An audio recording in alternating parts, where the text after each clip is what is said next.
What's going on? It's another day. Another day, another dollar is what they used to say. But these dollars are getting a little less valuable. It's another lesson for another day. But first and foremost, I want to thank y'all for taking this walk with me. Pardon the background noise. Walking through the neighborhood. You know, working on that sexual market value. Check out my last video on that. Today's video is kind of going to piggyback off of sexual market value though. Today I want to talk about a topic that has similarities and differences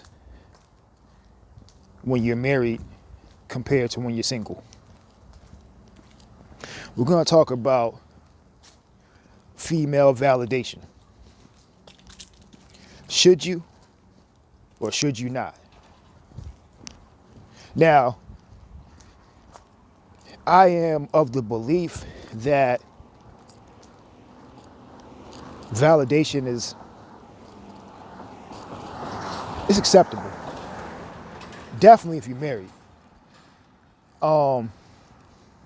If you're married, which is at some point probably going to be the majority of my audience, but I'm definitely down to reach as many people as I can. If you're not married, don't do it. I'm married.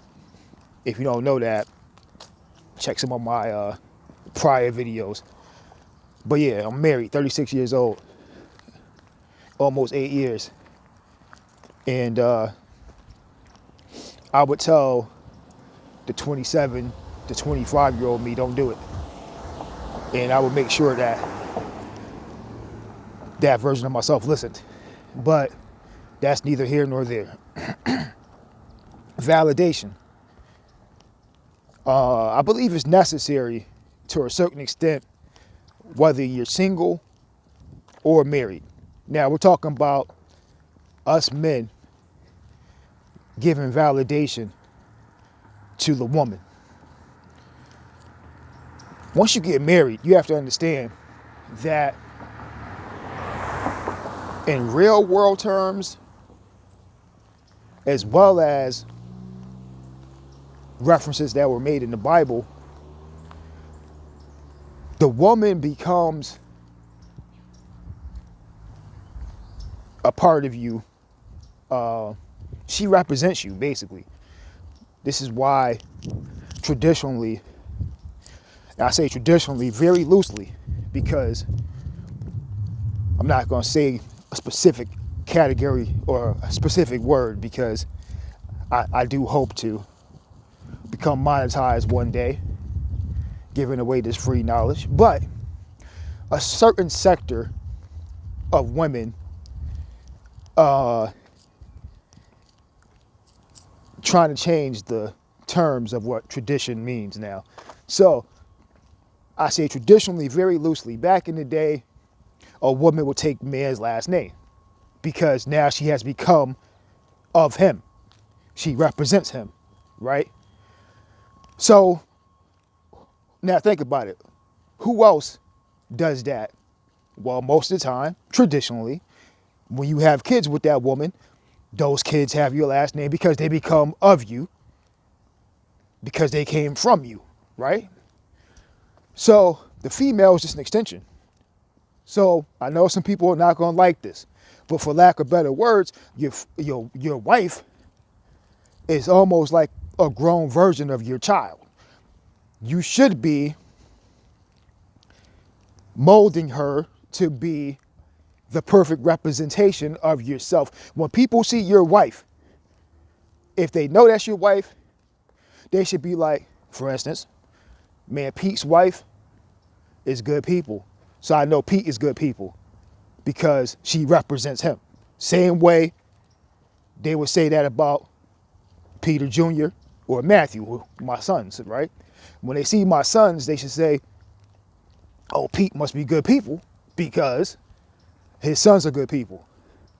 His wife is good people. You see, that's your responsibility.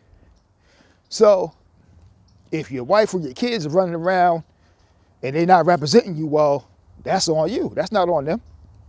You need to figure out how to rectify that. But that's neither here nor there. We're talking about validation right now. So now, if you have a woman, if your wife is over 30, I'm being modest here. I should probably say about over 27. But we'll say if your wife is over 30 and she has multiple kids, she's more than likely hit the wall. So validation is as important to her as oil is as important to the engine of your car. If your engine runs out of oil, it seizes. It's done. If a woman has zero validation, she pretty much seizes, at least in that relationship. And guess what? I don't like to categorize and use terms, but there's going to be a lot of simps and there's going to be a lot of pursuers that are going to validate your wife for you. Now, let's couple her getting all this validation outside with you, if you go back and watch my last video, not taking care of your sexual market value. Well, one or two things are going to happen. Either she's going to leave you or she's going to cheat on you. And if you are of the, my wife will never cheat on me camp, I don't know what to tell you. You can keep thinking that way if you want. But we all operate in a very similar way. She may not cheat on you physically, but you better believe she'll cheat on you emotionally. And if you ask a woman, emotional cheating is more dangerous than physical cheating. Now think about that. A woman will tell you that. A woman will tell you that emotional cheating is more dangerous than physical cheating. And women tend to be the culprit of emotional cheating. Think about that.